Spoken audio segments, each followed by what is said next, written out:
Assalamualaikum teman-teman. Terima kasih sudah mampir di channel ini. Teman-teman, saya doakan semoga teman-teman selalu dalam keadaan sehat ya, dan juga semoga diberikan rezeki yang melimpah dan lancar.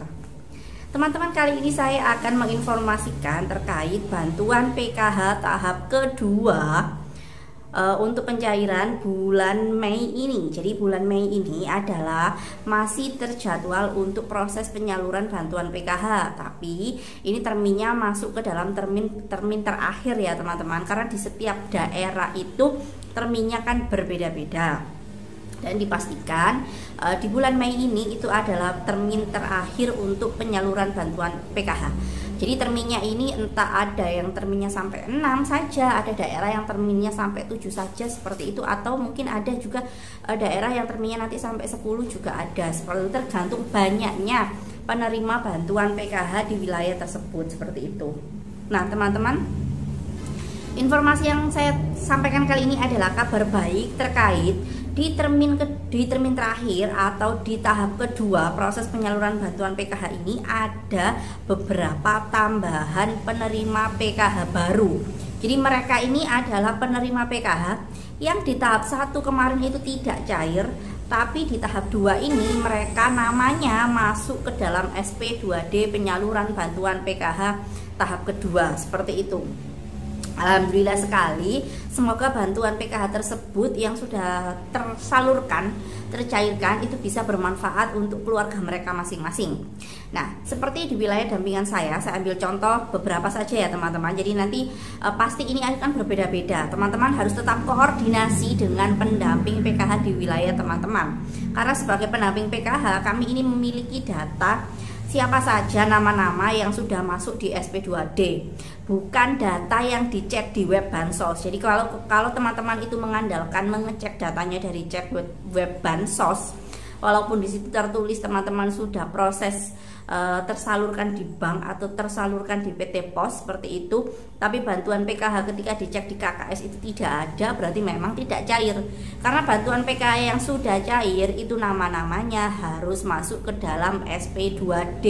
Jadi masuk ke dalam data bayar penerima bantuan PKH tahap kedua untuk di bulan Mei ini, seperti itu ya. Nah, alhamdulillah sekali beberapa KPM saya ini bertambah jumlahnya, dan alhamdulillah sekali mereka adalah kebanyakan itu lansia ya teman-teman. Jadi kebanyakan mereka ini adalah komponennya lansia, dan lansianya ada beberapa yang lansia tunggal. Jadi kalau di tahun sebelumnya komponen penerima PKH lansia itu kan harus lansia yang tidak boleh lansia tunggal, harus suami istri seperti itu. Tapi alhamdulillah di tahun 2022 ini mereka yang komponennya hanya lansia tunggal, mereka tetap dapat menjadi peserta PKH, alhamdulillah sekali. Nah, untuk KPM penerima bantuan PKH baru di tahap 2 ini, walaupun mereka ini belum memiliki KKS, mereka tetap dapat menyalurkan bantuan PKH tersebut. Jadi saya bagi seperti ini. Ketika data bayar atau SP2D itu turun ke pendamping PKH, kami kan akan meng-cross check apakah nama-nama tersebut itu sudah cair atau belum.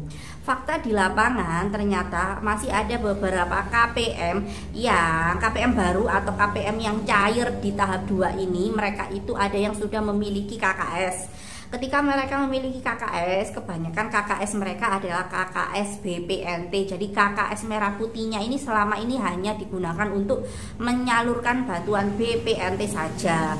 Namun alhamdulillah setelah mereka menjadi peserta PKH, mereka KKS-nya berfungsi juga untuk menyalurkan bantuan PKH seperti itu.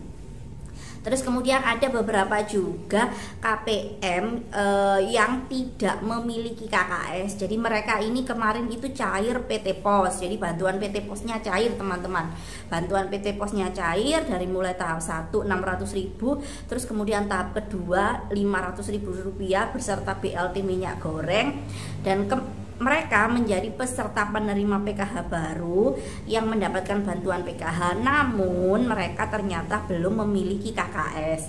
Jadi ketika mereka ini belum memiliki KKS, mereka akan kami ajukan ke pihak bank untuk dibuatkan KKS baru, sehingga KKS tersebut akan bisa digunakan untuk proses penerima bantuan PKH seperti itu. Nah, untuk ada lagi teman-teman, ketika nama-nama mereka yang ada di SP2D tersebut itu kan kategori mereka yang sudah cair bantuan PKH-nya. Terus kemarin teman-teman itu ada juga yang mengecek ternyata KKS-nya itu masih kosong, sehingga kami dari pihak pendamping PKH akan mendampingi mereka untuk mengeprint atau meminta cetak rekening koran mereka atau rekening tabungannya. Jadi di tabungan tersebut setelah dicetakkan maka akan muncul sudah ada dana yang masuk atau belum. Jadi ada dana yang masuk dan ada dana yang keluar seperti itu. Kan nama-nama mereka itu sudah masuk di SP2D, tapi kok di ATM-nya masih kosong, berarti mereka harus cetak buku tabungan. Setelah cetak buku tabungan, alhamdulillah sekali mereka itu saldonya memang baru masuk, atau juga ada yang kasus yang seperti ini. Jadi saldo PKH-nya itu bisa diambil di buku tabungannya, jadi tidak di KKS-nya. Itu juga ada teman-teman. Jadi ada dana yang ke hold di KKS-nya, sehingga pengambilan bantuan PKH itu bisanya adalah lewat buku tabungan. Nah, untuk kasus yang di buku tabungan itu setelah dicetakkan tidak ada transaksi masuk, tidak ada transaksi keluar, tapi nama mereka itu sudah ada di SP2D penyaluran bantuan PKH, maka kami sebagai pendamping PKH akan melaporkan temuan kasus seperti itu. Jadi kami akan melaporkan bahwa di data bayar SP2D atas nama yang bersangkutan itu dananya belum masuk seperti itu, dengan dibuktikan cetak buku tabungan tadi. Nah, seperti itu ya teman-teman. Jadi untuk penerima bantuan PKH, teman-teman pasti akan diinfokan oleh pendamping PKH masing-masing, itu yang paling valid. Seperti saya misalnya, saya hanya tahu pasti data-data penerima PKH tentunya di wilayah saya sendiri. Untuk di wilayah teman-teman, teman-teman harus koordinasi dengan pendamping PKH. Jangan takut berkoordinasi, karena setiap pendamping PKH pasti akan membantu proses penyaluran bantuan yang berhak teman-teman dapatkan, seperti itu.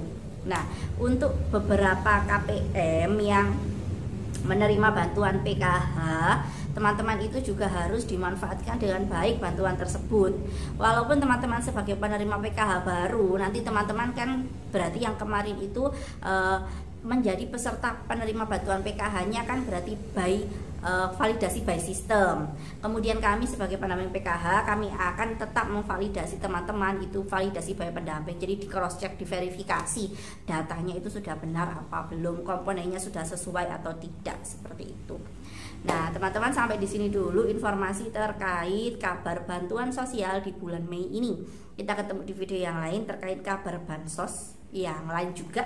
Terima kasih dan salam sehat selalu. Assalamualaikum warahmatullahi wabarakatuh.